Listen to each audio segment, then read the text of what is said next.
So one of the disadvantages of selling on Amazon is you actually don't get your customer list.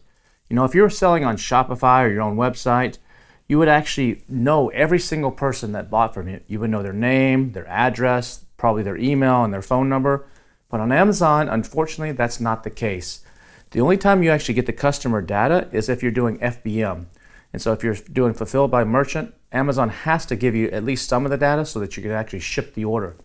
But even then, they only allow the software tools that pull that data, like ShipStation, for example, to store that data for up to 30 days. And so getting your customer information is off of Amazon, and using Amazon as a funnel is actually very, very difficult to do. But there are ways around that. And one of the ways around that is by using product inserts. And we're going to talk about product inserts in a future module and what you can and can't do in product inserts. There's a big controversy around it out there, what you can and can't do on the Facebook groups. And they're a great way to actually build customer loyalty. And one of the things that you can do is you can use Amazon as a top funnel. So basically people come into Amazon, and your goal in creating your brand and your product longevity is actually to funnel them down through a series of steps to where you can hopefully convert some of them into raving fans. And so what I want to talk about right now is something called the ladder of loyalty.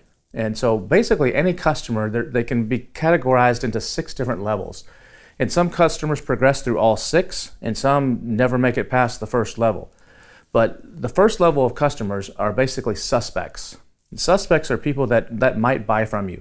These could be people, say, on a Facebook group that has a similar interest to you. So if you're selling dog products, maybe there's a Facebook group of dog lovers. Those could be suspects. They're potential buyers, but they have something in common, but they might buy, but you're not quite sure. The next level of customer is what's called prospects. And prospects are the people who would actually click on your ad. They've actually shown some sort of interest. They'll click on your ad. Maybe they've looked at your ASIN on Amazon, but they haven't taken any other action other than just to look. So they said, hey, I might be interested in this. Something piqued my interest, but I'm not quite sure. And some of them just stop at that point. Some of them continue on to the third level, which are actually the shoppers. And the shoppers are the people who've looked at your product. In some cases, they've actually compared it. They've gone out and done price comparisons. They've done feature comparisons. They've done analysis. Those are people that are truly shoppers. They're actually interested at the next level above prospects. They maybe even added it to the cart. And so those are people that are really good, that you want to hopefully convert to the next level, which are members. And members are the people who have actually purchased your product. And hopefully one of the things that you want to do is try to get them to buy it again, or buy something else of your products, or to give an upsell to them, to buy something that's an accessory or an add-on. These are really good people to remarket to all the time. A lot of people always focus on getting new customers, and they're always like, how can we get the next customer? But a lot of times, if you can remarket to your existing customers, you can do really, really well. In fact, I have a business, one of my businesses sells calendars, and we've been doing this for 20 some odd years. And we use Amazon, we use this exact process on Amazon as a funnel. And so we get people to come into Amazon, actually buy the product, and then we use a series of inserts and different things to actually get them onto my in-house list, so I know who they are. I have their name and their address, their phone number, their email, and then I remarket to them with a catalog of all my other products, and I also use them to actually launch additional products for the next year. When we come out with calendars, I actually email to them and say, hey, you can buy this directly from us, from our website, but also if you use this special link, go get it on Amazon. And that helps me rank the product, and helps me, these are people that love the product, they're likely to leave nice reviews.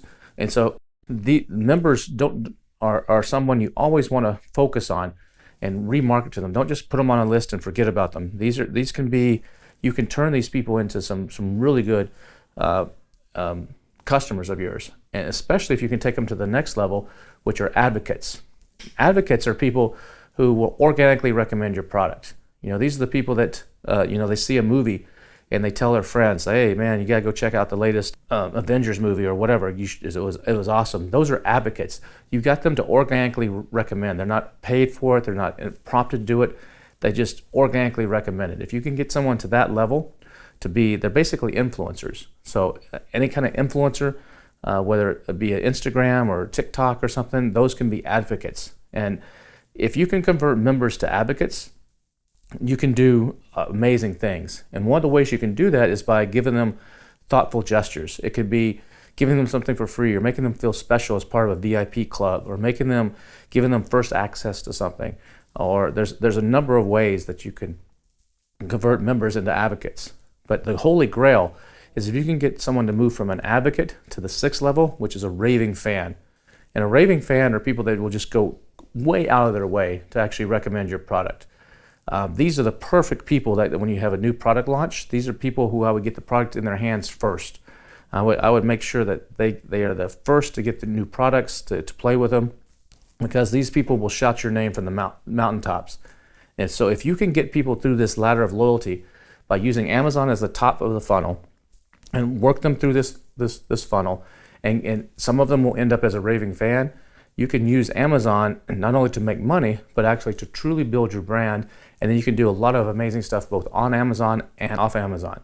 Now remember, Amazon doesn't give you the names and addresses. Even if it's FBM, they won't give you the phone number or email. They just give you the actual mailing address. But there's data tools where you can reverse match and actually get phone numbers and email addresses that match to that if you want to. Or you give them some sort of reason to actually join your group. And one of the things I do with one of my dog products is it's a dog bowl. People buy the dog bowl, and what we do is in the insert is we ask them we'll give them a free gift if they'll fill out this little form. Give them a couple free treats that we send out in the mail, and they go to a website and fill out this little form. They tell us their dog's name, they tell us their dog's age, the breed, and a few other informations. And then what we do is on their dog's birthday, we make sure we send them through the mail a physical birthday card to their dog.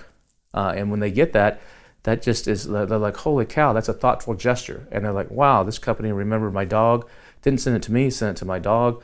And the next time they're going to start being very loyal to me and hopefully turn into a raving fan. So there's little things like that you can do by using Amazon as the top of the funnel and working them through, and you can do amazing stuff. So I hope this has helped you and given you something for thought, and we'll see you in the next module.